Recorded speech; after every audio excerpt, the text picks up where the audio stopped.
അള്ളാഹു ഇസ്ലാം കൊണ്ട് അഭിമാനം നൽകിയ ഇസ്സത്ത് നൽകിയവരാണ് നമ്മൾ. അതല്ല അള്ളാഹ് ഇസ്ലാം അല്ലാത്ത മറ്റു വല്ലതിനുമാണ് നമ്മൾ ഇസ്സത്ത് തേടുന്നതെങ്കിൽ അള്ളാഹു നമ്മൾ നിന്ദരാക്കുന്നതാണ്. പാശ്ചാത്യന്റെ സംസ്കാരം, മുസ്ലിമീങ്ങളുടെ അല്ലാത്ത പാരമ്പര്യം അവരുടെ സംസ്കാരമാണ്. അതിലേക്കാണ് നാം ഇസ്സത്ത് തേടി പോകുന്നതെങ്കിൽ അള്ളാഹു നമ്മെ നിന്ദരാക്കുമെന്ന് മഹാനായ ഉമർ റളിയല്ലാഹു അൻഹു നമ്മെ പഠിപ്പിക്കുകയാണ്. അതുകൊണ്ട് ആളുകൾ നിന്നെ പരിഹസിച്ചേക്കാം, നിന്നെ പുച്ഛിച്ചേക്കാം, പക്ഷേ നീ തല ഉയർത്തി നിൽക്കുക.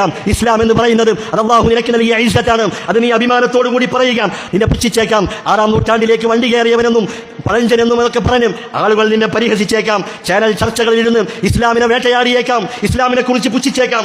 ആ സമയത്തൊന്നും നീ ഈ ദീനിൽ നിന്ന് പിന്തിരിയാൻ പാടില്ല. ഈ ദീനങ്ങൾ ഉപേക്ഷിച്ച് മറ്റു വല്ലതിലേക്കും അങ്ങ് പോയി കളയാമെന്ന ഒരു ധാരണ, ഒരു ചിന്ത പോലും നമ്മുടെ മനസ്സിലേക്ക് കടന്നു വരരുത്. ഇന്ന് നമ്മെ പരിഹസിക്കുന്ന ആളുകൾ, അവരെ നോക്കി നമുക്കൊരു ദിവസം പരിഹസിക്കാനുണ്ട്. അള്ളാഹു പറഞ്ഞില്ലേ, നാളെ ഖിയാമത്ത് നാളിൽ സത്യനിഷേധികളായ ആളുകൾ, കാഫിറുകളായ ആളുകൾ, അവരെ നോക്കി മുഅ്മിനീങ്ങളായ ആളുകൾ അവരെ പരിഹസിക്കുന്നതാണ്, അവരെ കളിയാക്കുന്നതാണ് എന്ന് വിശുദ്ധ ഖുർആനിൽ അള്ളാഹു നമ്മെ പഠിപ്പിക്കുന്നുണ്ട്. അതുകൊണ്ട് ഈ ദുനിയാവിൽ അല്പനേരം അവരുടെ പരിഹാസങ്ങളും കുത്തുവാക്കുകളും ഒക്കെ ഏറ്റാലും ഈ ദീൻ മുറുകെ പിടിക്കണം. അതിൽ നിന്ന് ഒരു ഇഞ്ച് പോലും നാം പിന്നോട്ട് പോകാൻ പാടില്ല എന്ന നിലപാടാണ് നമുക്കുണ്ടാകേണ്ടത്. ഇസ്ലാമിക വിശ്വാസവും ഇസ്ലാമിക സംസ്കാരവും ആദാബുകളും എല്ലാം മുറുകെ പിടിക്കുമ്പോൾ നമുക്ക് ഒറ്റപ്പെടലുകൾ അനുഭവപ്പെട്ടേക്കാം. താടി വെക്കുമ്പോൾ, നെരിയാണിക്ക് മുകളിൽ പേനെടുക്കുമ്പോൾ, സംഗീതങ്ങളും മ്യൂസിക്കുകളും ഇല്ലാത്ത കല്യാണങ്ങളിൽ നിന്നും സദസ്സുകളിൽ നിന്നും മാറി നിൽക്കുമ്പോൾ, അതല്ലെങ്കിൽ ആണും പെണ്ണും കൂടിക്കരുന്ന സ്ഥലങ്ങളിൽ നിന്നും വിട്ടുനിൽക്കുമ്പോൾ ആളുകളും കുടുംബക്കാരും നാട്ടുകാരും ഒക്കെ നിന്നെ പരിഹസിച്ചേക്കാം. നീ എന്താണ് ഇപ്പോഴും പഴഞ്ചനാണോ, 6-ാം നൂറ്റാണ്ടിലാണോ എന്നൊക്കെ ചോദിച്ചേക്കാം.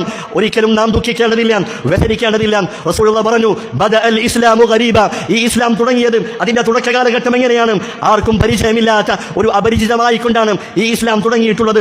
വസയഊദു കമാ ബദഅ ഗരീബ, ഈ ഇസ്ലാം അതിന്റെ തുടക്കകാലത്തിലേക്ക് തന്നെ അത് മടക്കപ്പെടുന്നതാണെന്ന് റസൂലുള്ളാഹി പറയുകയാണ്. ഇസ്ലാമിന്റെ നിയമങ്ങൾ പറയുമ്പോൾ ആളുകൾക്കൊക്കെ പരിചയമില്ലാത്തതുപോലെ എന്തോ ഒരു അപരിചിതത്വം അനുഭവപ്പെടുന്ന ഒരു കാലഘട്ടം വരുമെന്നും റസൂലുള്ളാഹി പഠിപ്പിക്കുകയാണ്. എന്നിട്ട് പറഞ്ഞു, ഫതൂബാ ലിൽ ഗുറബ, ആ കാലഘട്ടത്തിലും ഇസ്ലാമിന്റെ നിയമങ്ങളെ മുറുകെ പിടിച്ച് ജീവിക്കുന്നവർ അവർക്ക് സ്വർഗ്ഗമുണ്ട്, അവർക്ക് മംഗളമുണ്ടെന്നും റസൂലുള്ളാഹി സ്വല്ലല്ലാഹു അലൈഹി വസല്ലം പഠിപ്പിക്കുകയാണ്.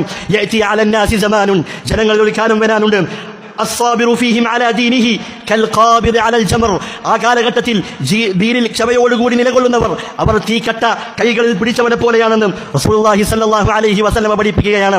ഈ ദുനിയാവ് അത് കാഫിറുകളുടെ സ്വർഗ്ഗമാണ്, മുഅ്മിനുകളുടെ തടവറയാണെന്ന് റസൂലുള്ളാഹി പഠിപ്പിച്ചതായി കാണാം. അതുകൊണ്ട് അള്ളാഹുവിന്റെ ദീനായ ഇസ്ലാമിൽ അഭിമാനിക്കുകയും അതിന്റെ ഹുക്കുമുകൾ, അതിന്റെ നിയമങ്ങൾ ഉറക്കെ പ്രഖ്യാപിക്കുകയും നാം തല ഉയർത്തി നിൽക്കുകയും ചെയ്യുക. ഇസ്ലാമിലാണ് അഭിമാനമുള്ളതും അതിലാണ് എല്ലാ നന്മകളും ഉള്ളതും. നിന്നെ പടച്ച, ഈ ലോകത്ത് മുഴുവൻ സൃഷ്ടിച്ച, നിന്റെ വികാരങ്ങളെയും വിചാരങ്ങളെയും ഏറ്റവും നന്നായി അറിയുന്ന അള്ളാഹുവിന്റെ നിയമങ്ങൾ അത് പാലിക്കുന്നതിലാണ് വിജയവും അതിലാണ് ഏറ്റവും പൂർണ്ണതയും ഉള്ളതെന്ന് നാം മനസ്സിലാക്കി